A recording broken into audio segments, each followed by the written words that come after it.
আসসালামু আলাইকুম টিচার সেন্সে তোমরা সবাইকে স্বাগতম।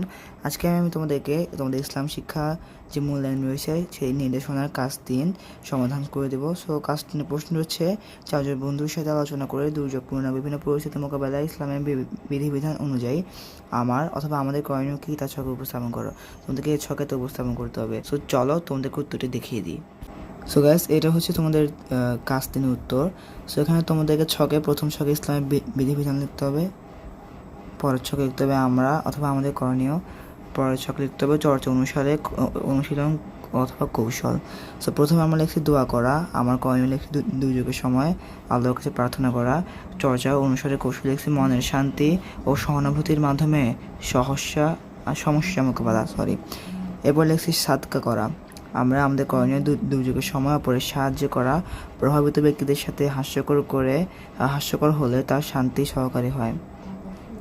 এবার দীর্ঘমেয়াদী সমস্যার ক্ষমতা হ্রাস করার জন্য অপরের সাথে একত্রিত হওয়ার ক্ষমতা। এরপর ইসলাম বিধিবিধানের ধৈর্য ধারণ, আমার করণীয় লিখছি দুর্যোগের সময় মনে ধৈর্য ধরে রাখা অথবা থাকা।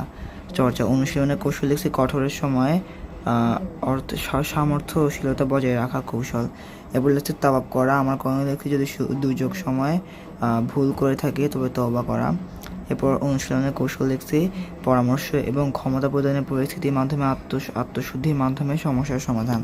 এরপর লিখছি এই টেবিলে ইসলামের বিধিবিধান অনুসারে দুর্যোগের সময় করণীয় এবং সেই করণীয় সম্পর্কে চর্চা বা অনুশীলনের কৌশল সম্পর্কে বর্ণনা করা হয়েছে।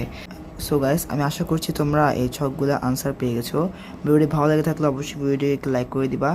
আমি তোমাদের কিছুক্ষণ পর কাজ 4 পাঠিয়ে দিচ্ছি। সো সবাই ভালো থাকবে, আল্লাহ হাফেজ।